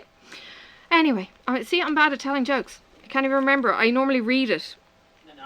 What And- you should be saying is and maths now is he's- terrible. Your joke telling's fantastic. It's the maths is awful. Yeah, my maths is terrible. And then the boss goes, oh, shite, I'm going to have to give this guy a job. Nobody wants to give an Irishman a job. Anyway, it's another story. And that was back in the old kind of Irish-English conflict kind of thing. So he goes, do 100. And Paddy has a bit of a scratch, I think, and he has his little trees with the little smudge on it, and he goes and he puts a little dot at the bottom of the tree. And the boss goes, oh, look, for fuck's sake, what are you talking about now? And he goes, well, Paddy tells this story. And he goes, well, you see, there was this little dog, and he comes along and he does a little turd at the bottom of each tree. And it's dirty tree and a turd. And 3 of those are 100. Yeah? Yeah, I know, it's bad. So I get the piss taken out of me because I say 330. And people are hearing 330. Or 330 even. And I'm going, I'm not saying 330. I'm saying 330. I'm putting in the th. And people are not hearing the th. And it's like, oh. I actually had one supervisor tell me that they had a customer complaint about me because my tone seemed quite flat. Now, I don't hear my tone quite flat, and I've listened to myself on YouTube quite a bit now. When I'm doing my editing, I listen to myself and I kind of think, I sound pretty cool. You know, I don't have an unpleasant listening voice, for me. And then I'm kind of going, oh my god, I hate how I sound. You know, don't ask me how I feel about my looks, but yeah, I hate how I sound. I don't hate how I sound. So, where was I going with that one? Oh yeah, the boss. Yeah, she said I sound quite monotone or something. And I kind of thought, I said, you realise I'm Irish? And we don't have the Australian lilts that the Australians have when they go up and down, and the Irish have their own kind of lilts. It's a cultural thing, but I was being picked on because of my culture. So that didn't go down terribly well. So yeah, it might sound, I don't go up at the end of my sentences like the Australians do. No, only the Bogans do that. Oh, apparently only the Bogans do that. But there is still that, if you were to listen to a linguist, sorry, playing with my rings. If you were to listen to a linguist, they would show you where the sentences go up and they go down and how it's, you know, my husband says he loves listening to me. It said my voice is melodious and blah, blah. And it's like, yeah, right. I think I'm done with my block. Hey, how cool is that? Let me finish off this thread and I'll wrap this up.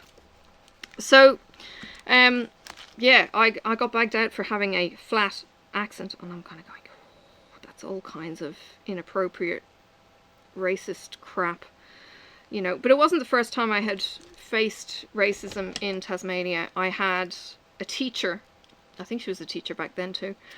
I had a teacher tell me I wouldn't be a local until I was here 20 years. I'm kind of thinking, well, fuck you.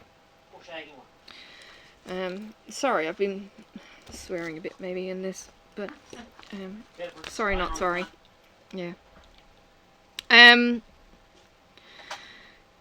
Yeah, that I wouldn't be a local until I was here 20 years, and I'm kind of going, you know, blow you. I know more about the locality than half the bloody locals here, because I've gone out and I've looked. There is this attitude that, you know, you have to be born here, or you have to know every second person. Like, there is 2 degrees of separation. My husband has this 2 degrees of separation. If you mix him in a room of 10 people, he'll probably know 2, or he'll know who they know, you know, as the next degree. Tasmania doesn't have 6 degrees of separation, it's got 2. And we are completely screwed if Corona comes into the state because of this. Because the North Island picks on us. Yeah, and the North Island picks on Tassie, so poor little precious people. Yeah. So there's my latest block. I'm really pleased with that. I hope you enjoyed me prattling on for whatever, nearly 2 hours, answering the questions. I think I've got all of the elements in it. But look, 2 hours for that 2 blocks, 1 hour probably for an uncomplicated single block. Yeah, I'm loving the black work. I'm loving the straight lines. I'm loving the math. I'm loving the simple stitch. I don't have to do many crosses. There's a couple of crosses in this one, but most of this is just black work. It's just back stitch. So if you want a challenge, I'd definitely recommend you bump along. This is a 53-week project. As you can see, I joined it when we were up to this panel, I think, or maybe this one. Got all the threads for up to here sent out, and then I got that second package that's in an upcoming floss tube. It's only about 10 minutes long. And we're up to here. We've had this pattern released to us most recently. Somebody said it was the Fat Bottom Girls, and I went, oh god, no, please, please, please, get that out of my head, because it's a bit of a play on a photograph somebody has of their ex, who is a fat arsed hot air balloon with a thong, and it's gross. But somebody else said it looked like llama noses. I'll go with the llama noses. Oh yeah, and the flame up the, yeah. Anyway, really, really loving this project. It's 53 weeks in duration, so this isn't the end at the bottom of the page. It goes on for another 3-4 inches beyond, so you're talking A4 plus another fair sized chunk down to at least here. So it's a long project. Where am I up to? I'm up to there. Well, what am I up to? So 1, 2, 3, 4, 5, 6, 7, 8, 9, 10, 11, 12, 13, 14, 15, 16, 17, 18, 19, 20, 21, 22, 23, 24. So double that, there's another row in between for 52. 53 even. Well, 52, because the 53 I think is the border. Something like that in the project. Claire heads this up. Claire has given us the patterns for this. She's got other patterns as well. She's got other Facebook groups to do stitch alongs with black work. The patterns that I'm seeing are amazing. There's one that I want to do which is botanicals. I've got to go and work through all the threads for that. I'll get this edited, and then I'll start doing some computer work depending on how soon dinner is, and see where I'm at with my threads for that project, get them on the way if I can, find out if my cross stitch shop is still open, and well, I don't know if I'll go in, but well, I'll go in if I can. No, my husband's saying no. I could see about ordering it online and getting her to send it to me. It's just on a plain Ada, I think. I'll get the details for that anyway. But that would be where I'm going to next. With the botanicals one, it's one that you use the green for the green bits and you use the colours for the petals. So it turns out quite bright and amazing. Some people will take this pattern and they'll twist it around. Claire has just asked that you don't put your twists and turns onto the Facebook group, that you keep the pattern as is, because this is her pattern, and that's fair enough. We do get some people putting in some twists and turns. We've got one girl who actually is doing a mirror, so she's got this block and then it's flipped and mirrored on this side, things like that. So she's done 2 different alternate things. I don't know if I'm going to do the zigzag alternate or look at the other pattern for the other choice. So there's a straight or there's the diagonal. I might go for that one. People are expressing a preference for symmetry, and it's not symmetrical horizontally or vertically. So yes, I might change it. We'll see what happens.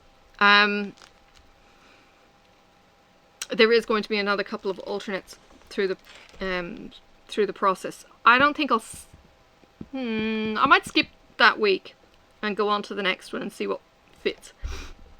But I think the square, the non-diagonal, will potentially work better in that spot. So anyway, that's kind of my couch project that I'm really enjoying picking up. I do need to get my cunning cross stitch now sorted. I have the floss, not the floss, I have all the floss. I have the new fabric that I need to potentially grid a little bit. So there's a bit of prep work to go in on that, and I think that's what's putting me off. The prep work is putting me off because I need to do the prep work so that I can actually enjoy doing the process rather than getting stressed in the process because I haven't done the prep work. But that feels like I'm not doing it, kind of, if that makes any sense. No. My husband said that doesn't make sense. Maybe I'll just... I'll get back in my box. Yeah. So yeah, this week I've got 2 afternoons and then I've got 3 day shifts. We'll see what happens with work being the same old. We are trying to do more Zooming. I did give the alternative being Google to the coordinators at the other end, and we'll see what happens. Zoom has had some issues with people breaking into streams, but then to be honest, they're pretty stupid if they're putting a public key publicly and expecting trolls not to be there, because this is the kind of thing that we experience as YouTubers when we go live. You just don't do it. You have people that you have as moderators, you have people that you throw out the trolls on. Doesn't happen. But you get stupid people who don't know these safeguards, and then they go, oh, oops, and get a bit shocked. And it's like, yeah, there are some strange people out here. So I've kind of had a bit of a brag saying, oh, I use OBS and OpenShot and I've got webcams and blah blah blah. Yeah, it hasn't been twigged. I think I've mentioned that I've done YouTube to a colleague and they haven't twigged that either. They probably don't think, oh no, I did. I said it to somebody that I was having a conversation with. They were talking about having YouTube gaming channel, and I said, oh yeah, I do such and such, and it was like, you know, you had an affinity with these people because they were familiar with what you were doing and you were familiar with what they were doing, so that was pretty cool. Yeah, so that was a bit of connection with somebody that I might not otherwise have had, and I like it when you get those kind of connections. It's really cool. That was just a store person that we were just chatting with, so yeah. Alright, on Monday, this is going out for Wednesday for me. Monday you would have had another chapter with the worthy start to the week. If you want to have, I don't know, a 5-minute reading and then a song play while I'm doing Who You Say I Am in time-lapse or fast-forward, please jump onto that. There isn't really any personalised chat. It's just me reading the chapter and me playing the song to the time-lapse of Who You Say I Am, and it's a short 10-12 minute series each week. Tuesdays I try and do an unboxing or an enveloping. I think Rachel would have been the video Tuesday. Today is the Wednesday release, that's the WiPnChat, and Thursday I have something else that I'm unboxing. And Fridays are my frivolous factoids, where you've got maybe 15 minutes while I do a dot-to-dot picture and read out some facts that may or may not be true, and just have a bit of light-hearted fun. That's why they're factoids. Anyway, so there's that, and I tend to have the weekends off because in my time, Mrs. Coffee is live on Saturday, and then Jeremy is live on the Sunday, so I tend to kind of jump in and have a listen with those. This weekend I was quiet in Mrs. Coffee's live though, because I'd literally just put the cat down kind of thing, and I wasn't into chatting. The other thing that's going to be taking up my time is doing my nails. I have ordered Lily and Fox nail wraps because I can't get Colour Street here. My husband has volunteered to fix my nails. My nail broke a couple of days ago, the day before it was actually due to be... Have you replaced me? No. With foil wraps? No, I haven't replaced you. It broke the day before I was due to actually get my nails done, but I've been filing them down, and you will see a homemade job, which is not going to look half as good as my professional job. So right. He says he's going to take a day to do each nail. Maybe even 2 days, which is not going to go down well. One, I'll start back on the first one. But I need to get the tools to file off this acrylic. To get a good bed and then put the gel on top of it and see if I can get my nails not to shatter into a million pieces. We'll see how we go. So I don't know what you're going to see from a nail point of view. You will know when it's been done by your husband because they'll be tough as nails. My husband's so corny. Alright, I'm going to let you go. We've hit the 2-hour mark and I've chatted your ear off incessantly. If you want to catch up, if you've got time because you're home in quarantine, I have a WiPnChat playlist of my own. Please go and check any of my playlists. You're more than welcome. There are also the DP-a-thon playlists if you want to have a bit of fun. We tend to get more light-hearted with the DP-a-thon, so we kind of get the chat happening, and certainly in my videos I've done games and quizzes and things like that, and it's been a bit of fun. So please go and check out that kind of content. If you don't already know her, and to be honest, I don't know how you wouldn't already know her, go check out Rachel Ray. She is awesome. She is someone who could potentially put you to sleep, but she has some amazing insights too. So go and check out her WiPnChats, go and check out any of her videos, and please enjoy her. Yeah, any of my lists I hope you would enjoy. I had the joy of being able to read a couple of stories to Sophie today on camera.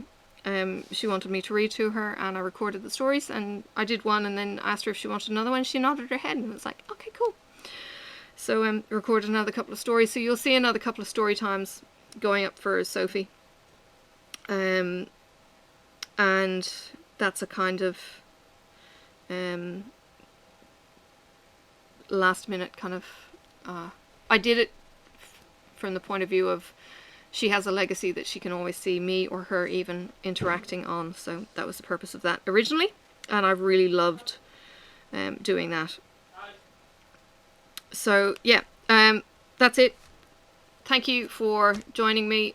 Please click like, subscribe, comment, you know, all the usual things. Links for the questions are going to be in the description. I will link the Blackwork group, Peppermint Purple Stitch Along 2020 I think is this particular Facebook group. I will link it in the description as well, so you can jump in if you would like to join in. Look, you've just watched me do this whole panel from scratch. It's not complicated. You do need to think, and well, I think it's pretty easy doing the black work. You might not. You might prefer cross stitch. I know it's quite daunting for people. There is a thing that says black work is supposed to look the same on the back than it does on the front. I don't know how that's possible. I couldn't give a stuff. I'm concentrating on the front. I'm trying to get my lines crisp. I'm trying to get my corners crisp. That's what I'm concentrating on. So please don't be daunted by the fact that it's black work and you haven't done it before. There are instructions, and there are some really good instructables on the internet.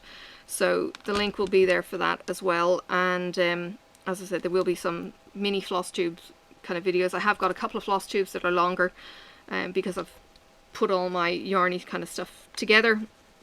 But up until now I'd been concentrating on the crochet in the evenings to try and give my back a bit of a computer rest. And now that that's gone, I've got this to be able to puddle along with and enjoy on the couch when, you know, when I've got, you know, an odd hour to do a bit of cross stitch. It's such a simple pattern that I can just pick it up and you know, keep going because the thread is sitting there with the needle, and it's great. I was going to say, I'm loving this stage of life. I'm loving bits of this stage of life. My husband he's awesome. Allowing me to do this while I'm sitting next to him on the couch. It wouldn't have happened with the ex. He would have been complaining that I wasn't sitting there watching the movie with him, that kind of thing. I'm quite happy for him to watch his thing on TV or me to watch my thing and kind of listen and, yeah, that kind of thing. Anyway, I'm going again. Alright, I'm going.